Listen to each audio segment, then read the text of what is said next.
it seems like what's happening is the Palestine riots are becoming the next BLM riots. Yep. This is all being centered around, it's not necessarily so much Palestine, it's decolonization itself as a concept.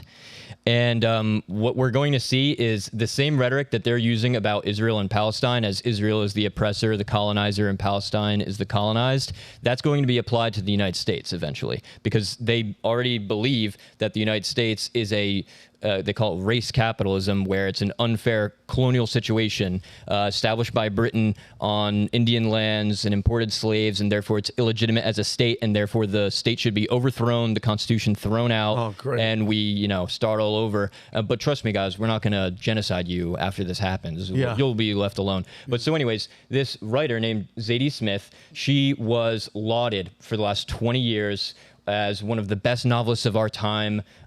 She is good at writing, but it was also because she represented the kind of Obama culture, the Obama literary culture, where she writes about the existence as a biracial person, and she's woke, but, she's also interesting and polite. So she's just been the shining star of the left-wing literary establishment. Okay. And she decided to write an essay in the New Yorker the other day, where she doesn't even go against Palestine. All she says is, I think we need to have more nuance in our arguments and not be so attached to labels like colonizer, like river to the sea. And she says, the 7 million Jewish people in Israel are not going anywhere. We need to accept that. And if you want to see the ceasefire, you need to come to the negotiating table, and we need to stop supporting Hamas. Essentially what she says. Her whole fan base, which is the left on Twitter, absolutely lost it. They have been calling her names like you wouldn't believe. Here's this one guy. Zadie Smith has always been the high priestess of coffee-colored contrarianism, our literary foremother of Blairite multiculturalism. In her aggressively specific lane, she excels. Outside of it, not much. Then there's this guy, Mohammed El-Kurd. Zadie Smith argues that protest slogans are weapons of mass destruction in a new pretentious and navel-gazing article, and she does it while a literal genocide ravages Gaza. I am sick of ignorant and tone-deaf writers who feel like they can lecture us from their lavish homes. Then there's this person. I feel like Zadie Smith uses black aesthetics to conceal her deeply pedestrian white middle class politics. Oh, God. People see the head wrap and the earrings made of kente cloth and confuse that for something more substantive. So 2 days ago, she was a black woman. Now she's just been She's a cracker. She's been her race has been taken away from her. Wow. They don't. She's no longer a black woman, apparently. She now is a white woman mobilizing black aesthetics to her own ends. And then this person shared this screen cap from an article from this Gen Z trans female to male fat Gen Zoomer person. I'm gonna assume, I haven't seen the photo, that this person has green or yellow hair. Go ahead. I was gonna guess blue. Blue hair, blue. I think it's shaved on one side and draped over. Yeah. So, earrings, definitely. And big square glasses. 10 on green, go. Yeah, so Andrea Long-Chu, their name is, them's name is, them wrote this article in the New York Magazine. They, plural. So ridiculous. You say those things, and people actually say those with a straight face. So this them won a Pulitzer Prize. That's the highest possible prize you can get as a writer, and all them writes about is shitting on Yellowstone and just basically doing movie reviews, but with a left-wing angle. So back in October, Long-Chu was already shitting on Zadie Smith, saying, when did she lose her teeth? Because her most famous book is called White Teeth. And she goes, let me be more specific. To understand her, you need to understand the Obama, her past comments praising Barack Obama's biracial identity as it allowed him to see a thing from both sides. She said this foreshadowed Smith's embrace of the practice of reframing all political questions as human ones. She went on, the truth is that Smith herself struggles to think in groups of two or more. Her habit of sympathizing with the least sympathetic party in any given situation frequently drives her to the political center. So what you have here is... God, that article sounds so boring to read through. It's the meltdown.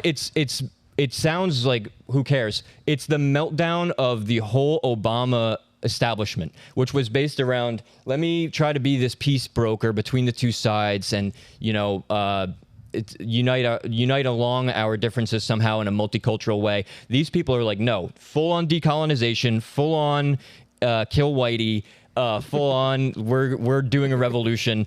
And then this post-colonial academic at Cambridge, where Zadie Smith went to, just went like 10 tweets just going off about how she's white, she represents the Western establishment, she just wants to get invited to like the white people parties. It's crazy.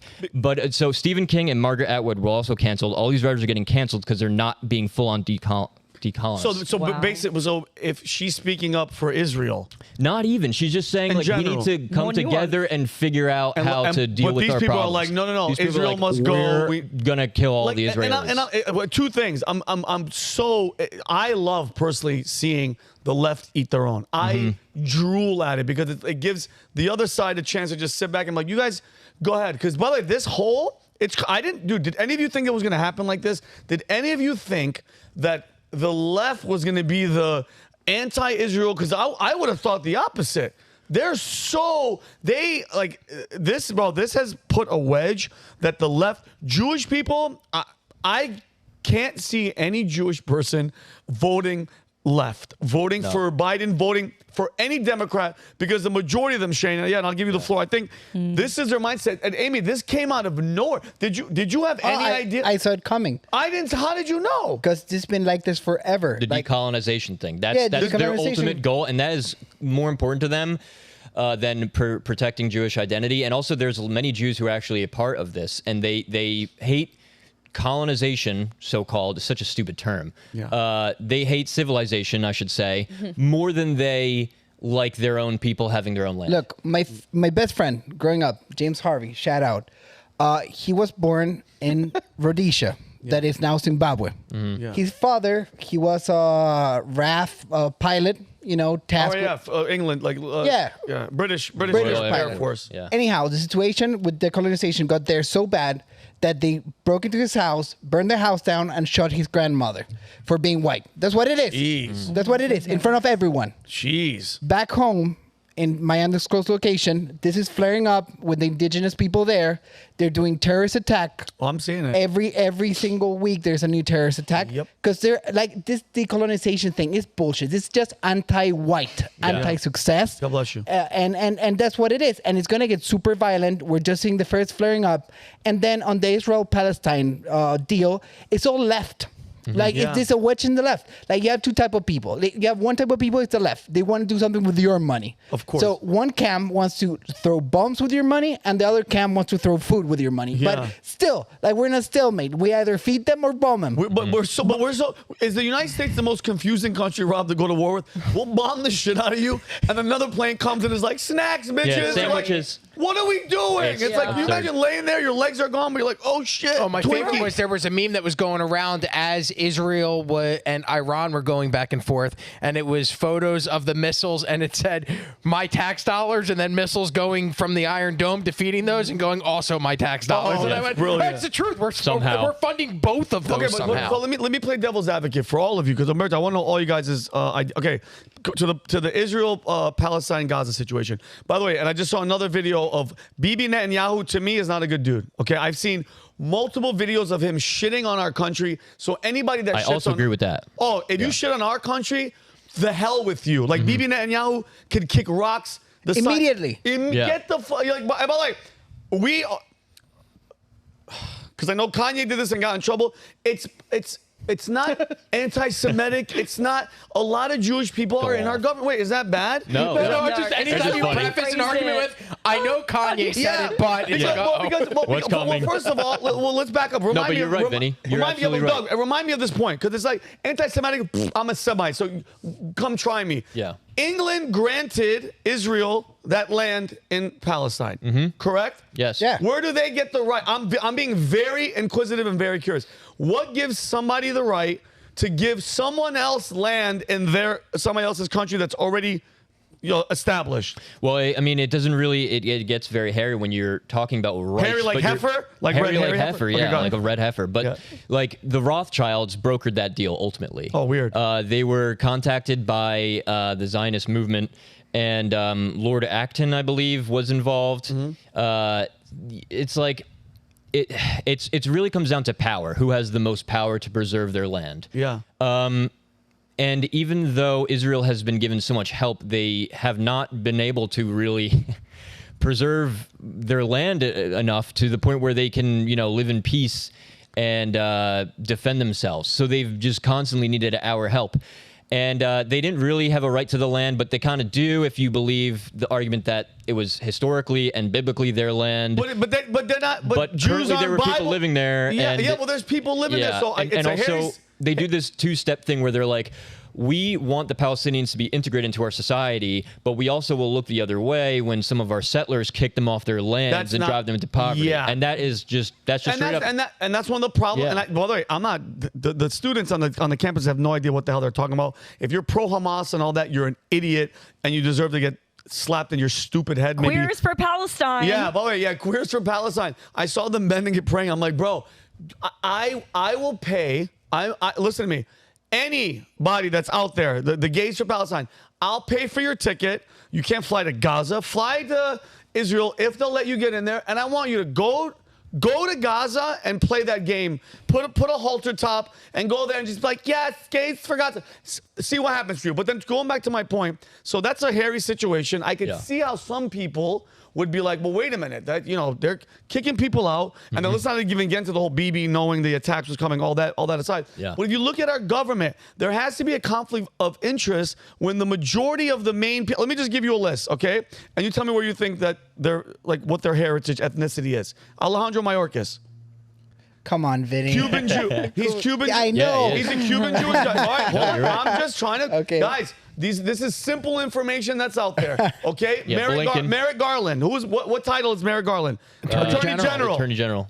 Jewish. By the way, and I don't know about dual citizenship. A lot of people have dual citizenship with Israel, and that's where the conflict of interest comes from. So Merrick Garland. Who else? Anthony Blinken. Where's he? What is he? He's Jewish. Semite. No, he's Jewish. Don't be scared, everybody. Yeah. He's His Jewish. chief of staff, Ronald Klain, is also Jewish. There's a lot. So my thing Janet is like, but Yellen. when decisions come to be made with actions and Israel and all that stuff, they're going to lead more towards their people. It's a no-brainer. By nature. If I was Jewish, I'd do it too. But also, We do it. Okay, but Italians do it as well. Yeah. Like my 100%. father's part of an Italian club. The Italians look out for each other. This is not uncommon among any group of people. but- So when you talk about it and you go, well, okay, maybe Jewish people look out for themselves. All of a sudden, people are like, oh, you're anti-Semitic. Yeah. I'm not going the Jews. Yeah. I'm going, hey, Yeah. Jewish people. Yeah. There's a Yeah. difference between But those Rob, two things. but look at how the Right. game is set up, though, to where if you even criticize Israel at all, that's what you get. But guess what? I don't give a shit. I can say whatever I want, especially when the money from my pocket, my tax dollars, goes there to support a country. I can criticize, and the whole labeling doesn't work with me. You're not going to cancel me because I'm just pointing out. By the way, you're right. Janet Yellen. Who's Janet Yellen? Treasury Secretary. What ethnicity is Janet Yellen? Jewish. She's Jewish too. Jewish. So what is that bad? No. No. I'm just pointing it out. Well, I want to balance this out because there's new laws in place. And yeah, new laws It's for not a law yet. Wait. Yeah. Wait, It's new not a laws, law new yet. laws what? To never criticize Yeah. a certain people? So- That's bullshit. And that law is not applying to yeah, me. let me balance this out a little bit. I Yeah. don't want to sound too Semitic, too pro-Semitic, because that's. I am a Semite, so you can do it. Does that mean he's a pro-Semitic. Zionist? Yeah. Oh, yeah, okay, Yeah, go ahead. colonize. Go ahead, Zionist. Okay, Colonizer. maybe. Well, look, I always pick the winners because I like winning and I like winners. Okay, Yes. I like winners. They got the Jews that went into Israel got given the worst piece of land. Nothing. Well, they good. asked for it. Well, listen. They asked for it. Hold on Well, a they second. asked for it. Umberto, okay, ready for this. If Canada granted a bunch of white people land in Compton, those people can't be like, oh, shit, we're surrounded by that. You wanted land in Compton. I know, but Yeah. let me cook. It's Holy Land, whatever. Cook. But Go ahead, slay, King. objectively, that's a shitty piece of land. Nothing grows there. They came up with a way to like make things grow there. Yeah. They came up with a bunch of technology. Great. And they made a good country, a great country there. So Yeah. like I'm all for winners. You know, Yes. those are the type of I agree, colonies I like. But is it really a winner to have to get bankrolled by a bigger country? And also, Yes. the thing that really pissed me off was when it came out that one of the heads of the Israeli military was like, what we'll do with the Palestinians, we'll deport them to Ireland. Like, Yeah. I'm Irish. It was like, whoa, so what do we do to you guys? That you're just going to dump all these people that want to kill you onto us? And then also the fact is that they were originally going to give the Jews Madagascar, and they didn't want that. They want we want that right there. right there. That's why I said you asked for it. Yeah, but also That would have been a really shit movie. to really balance this out. Yeah, right. Tropic Thunder Part 2.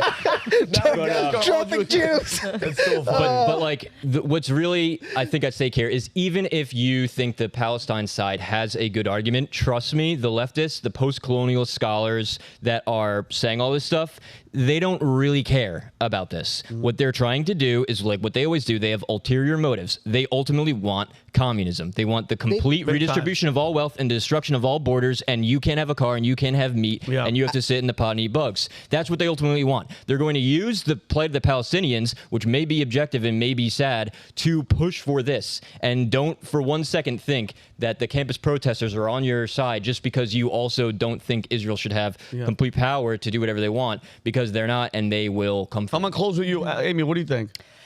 I mean, I don't really know too much about like the origins of like whose land this or that, what's within the biblical... I'm gonna go into that. Yeah, okay. Go ahead. 'Cause we have 2 minutes, but I want. But for me, I just think it's really interesting the concept of like the left eating themselves, and that's why for me, obviously, I do a lot of debates. I have debated a lot of people in the left, in particular Destiny. He's a well-known left-wing streamer, and he literally says, depending on who he's debating, he calls himself right-wing, because that is how ideologically driven people on the left are. That they will completely push out their own, and they will be on complete opposing sides just because there's a little bit of nuance in opinion. Where do you see that on the right? I don't see that on the right, which shows you that it's literally, at this point, it's gotten to the level where it's a cult. It's not even a political party anymore. I agree. Go ahead. Okay, to put an end to this argument. Yeah. And not, like this is the end of the argument. Wait, so you're going to solve peace in the Middle East? Yeah. Yeah. Do Okay. it. Yeah. Do it. And ban free In under speech. 2 minutes. Because In under 2 minutes. Hurry In under up. 2 minutes. All right, listen. Okay, before Israel, it was a British mandate. That's what you said. Yes. Okay, not a Palestinian state. Before the British mandate, there was the Ottoman Empire. Okay, it was in Palestine. Before the Ottoman Empire, we had the Islamic State of the Mamelukes of Egypt. Mameluke. So that was Egypt. Before that Islamic State, there was the Ayyub Arab Kurdish Empire. Before that, there was before the Ayyub Empire, there was a Frankish and Christian Kingdom of Jerusalem. Best time in Israel. Best time. We need to go back to that. Okay. Before the Kingdom of Israel, we had the Umayyad and Fatim empires, not a Palestinian state. Before that, we have the Byzantine Empire, not a Palestinian state. Before that, we had the Sassanid Empire. Before that, we had the Byzantine Empire. Okay, but hold on a second, because you're about to go back to where Jesus was walking around. Well, my question to you. will. But wait, hold on. That was the kingdom so in of 1947, David. when did it become Israel? 1947. Yes. Who was there? And what was the land called at that point? It was It was British because they took it from the Ottoman Empire. But it was Palestine. So Britain owned it. but people were living and Yes. Okay. World War I, Ottoman Empire, they told them to kick rocks. The British took over. Yeah. Also, to be fair to the Jews, there actually were many Jews emigrating from Europe to Israel the whole time, even before World War II, to start settlements, and they were living amongst the Palestinians, but they just weren't in control of the government. All right, well, you just solved everything because it doesn't belong to anybody. It goes all the way back to... Yeah, Palestine doesn't exist.